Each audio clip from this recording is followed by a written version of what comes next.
పద్మశ్రీ మందాకృష్ణ మాదిగ ఆశయాలు 30 సంవత్సరాల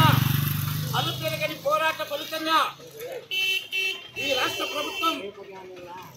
నిన్నటి రోజున గవర్నర్ ఆమోదంతో ఆర్డినెన్స్ రావడం ఎస్సీ వర్గీకరణ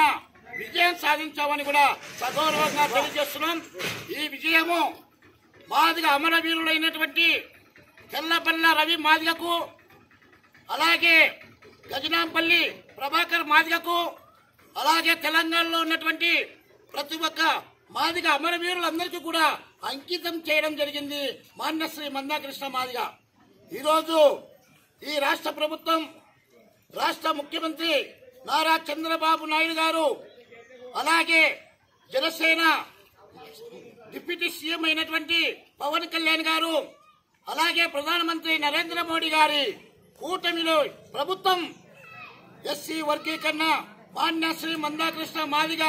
పోరాటానికి తలవగ్గి వాళ్ళందరూ కూడా చొరవతో వర్గీకరణ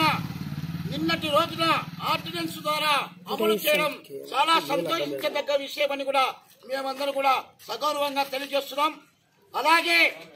ఈ రాష్ట్రంలో అయితేనేమి, ఉమ్మడి తెలంగాణ అయితేనేమి, ఆంధ్రప్రదేశ్ అయితేనేమి, ఈ తెలుగు రాష్ట్రాలలో మాదిగ ఉపకులాలు ఎస్సీ వర్గీకరణ కోసం 30 సంవత్సరాల నుంచి పోరాటం చేస్తున్న ఈ ఎస్సీ వర్గీకరణ కోసం అన్ని సామాజిక వర్గాల్లో ఉన్నటువంటి కుల సంఘాలు అయితేనేమి, రాజకీయ పార్టీ నాయకులు అయితేనేమి అందరూ కూడా సవినయముగా మాదిగల చేస్తున్నది న్యాయమైనది, ఎస్సీ వర్గీకరణ జరగాల్సిందని అందరూ కూడా ముక్త కంఠంతో మద్దతు తెలపడం జరిగింది. అలాగే ఎన్నికల హామీలో భాగంగా రాష్ట్ర ముఖ్యమంత్రి నారా చంద్రబాబు నాయుడు గారు ఇచ్చిన హామీకి నెరవేర్చడం, నిన్నటి రోజున ఆర్డినెన్స్ కూడా తేవడం, ఎస్సీ వర్గీకరణ అలాగే డిఎస్సీ కూడా విడుదల చేయడం చాలా సంతోషించదగ్గ విషయం అని కూడా నారా చంద్రబాబు నాయుడు గారికి ప్రత్యేకంగా ధన్యవాదాలు తెలియజేస్తున్నాం. ముఖ్యమంత్రి నారా చంద్రబాబు నాయుడు గారు, అలాగే మాన్యశ్రీ మందాకృష్ణ మాదిగన్న గారు అలుపేరు గారి పోరాటం వల్ల ఖచ్చితంగా ఈ వర్గీకరణ జరిగిందని కూడా నేను తెలియజేస్తూ సవినయంగా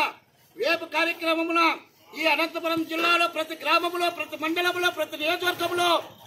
అత్యధికంగా వర్గీకరణ సాధించాం. ఖచ్చితంగా విజయోత్సవ సభలు, సంబరాలు ఈ నెల రోజుల పాటు ఈ సంబరాలు చేసుకోవాలని కూడా తెలియజేస్తూ జై మాదిగ, జై మందాకృష్ణ మాదిగ.